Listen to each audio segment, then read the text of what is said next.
Reciban ustedes un cordial saludo de quienes conformamos este grupo. El tema a tratar son las escuelas filosóficas. Quienes habla Génesis Dávila va a tratar el tema de la fenomenología. La fenomenología es un movimiento filosófico la cual tiene que ver con la investigación y observación de objetos o fenómenos. Y también es usada como estudio de las manifestaciones. El término fenomenología se dio origen en el siglo XVIII por el matemático y filósofo Hermann Heinrich Lambert, que usó para distinguir la verdad de la ilusión y el error. Sin embargo, las correcciones modernas lo definen como una fenomenología del espíritu. El filósofo alemán Georg Friedrich Hegel intentaba rastrear el desarrollo de la mente, del sentido, de la experiencia hasta el conocimiento absoluto. Una investigación fenomenológica es entender las percepciones, perspectivas y interpretaciones. Tales contenidos, si son reales, ideales, imaginarios, o son solo un subconsciente que tenemos en nuestra conciencia. Le doy paso a mi compañera María Pía Orellana. Fenomenología. La fenomenología es una corriente subjetiva. Es uno de los movimientos más importantes en el siglo XXI. La fenomenología es una ciencia que estudia la conciencia y el fenómeno, que su objetivo principal es describir, dar la razón, el por qué, para qué del objeto y el sujeto. La fenomenología tiene tres elementos fundamentales, que es la reducción fenomenológica, la intersubjetividad y retorno a lo vivido. La reducción fenomenológica. La reducción fenomenológica se trata de tomar el objeto y llevárselo a la conciencia para poder describirlo y analizarlo. La intersubjetividad se trata de un intercambio de pensamiento y conocimiento entre dos o más personas. El retorno a lo vivido es el tercer elemento por la cual se trata de hacer una tesis en base a las experiencias de que la persona haya vivido. Existen tres principales representantes en la fenomenología. Está Max Weber, Alfred Schultz y Edmund Husserl. Max Weber nació en 1864 y murió en 1920. Él tenía la teoría comprensiva, la cual consiste en revalorizar los fenómenos culturales e individuales. Los fenómenos culturales son las costumbres dentro de una sociedad y los individuales es el razonamiento de una persona. Max Weber estudiaba el comportamiento de las personas y su forma de pensar. Alfred Schultz nació en 1899 y murió en 1959. Utiliza los métodos de la fenomenología para estudiar las ciencias sociales, para evaluar el comportamiento de la conciencia en el ámbito social. Edmund Husserl nació en 1859 y murió en 1938. Él vuelve a creer en la filosofía, que es el campo que puede decidirse a encontrar la verdad. Según Husserl, la conciencia tiene como prioridad fundamental la intencionalidad, porque dirige las cosas y además dice que definió como el estudio de las estructuras de la conciencia que capacitan el conocimiento para referirse a los objetos fuera de sí. Doy paso a mi compañera Naomi Marín. Buenas noches, compañeros. Voy a hablar sobre Ludwig Wittgenstein. Ludwig Wittgenstein nació en Viena el 26 de abril de 1886. Él es el mayor de 9 hermanos, nacido en una de las familias más más prominentes y ricas del imperio austrohúngaro. Ludwig Wittgenstein no solo fue filósofo, sino también fue matemático y lingüístico. El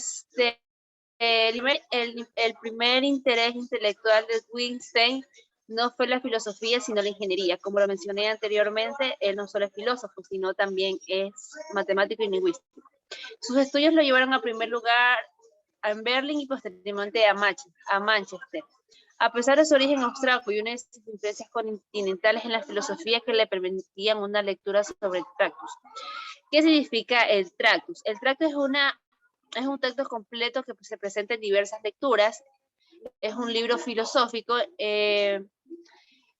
Este libro pretende explicar el funcionamiento de la lógica, tratando de mostrar al mismo tiempo que la lógica es el andamiaje o la estructura sobre la cual se levanta nuestro lenguaje descriptivo. El trato es una obra acerca del significado que trata de lanzar los límites del significado de lo que puede decirse y de lo que no puede decirse.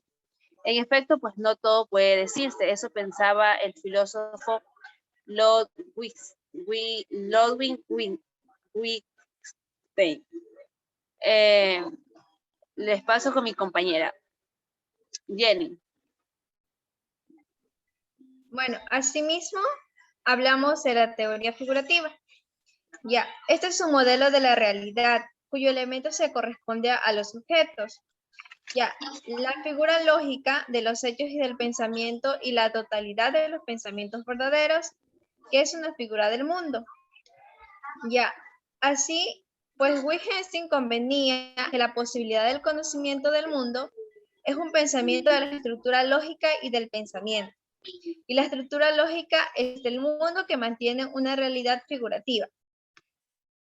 Ya, asimismo se caracteriza porque cada uno de los componentes y la realidad le asigna a un componente del pensamiento. Y la estructura de los hechos, de la idea y la relación en lo que se conoce. El isomorfismo de la estructura, que existe la igualdad de la estructura lógica del mundo y del pensamiento. Bueno, la proposición del pensamiento también se expresa en una proposición que sí es verdadera y muestra cómo que están las cosas y dicen cómo las cosas están así. El sentido de la proposición es un desacuerdo o acuerdo o desacuerdo, que es la posibilidad de la existencia y no existencia de los hechos anatómicos. Ya, la consecuencia. La consecuencia es la insolista de aquellos que piensan en solo y si es real, en la cual cuando alguien ve o siente o piensa, es quien se siente y piensa. También el solonetista es aquel no creyente del mundo, que ve y diáloga a construir de la teoría sobre qué se diferencia.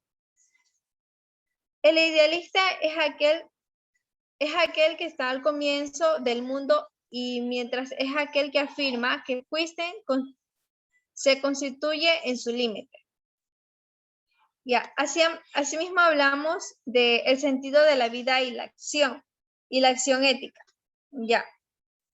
Esto de aquí podemos acatar de los límites de los sujetos que imponen al mundo y por qué el mundo ni el mundo se han igualado.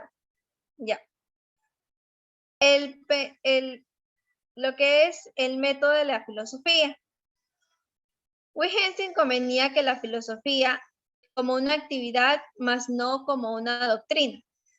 Con la teoría de la filosofía se descartaba buscar una acertación o una comprensión de los problemas mediante la aclaración de los conceptos que se emplean en el planteamiento del problema. Bueno, gracias. La hermenéutica. La hermenéutica es una secuela filosófica que nace con el arte de locutar e interpretar. Nos podemos preguntar qué es.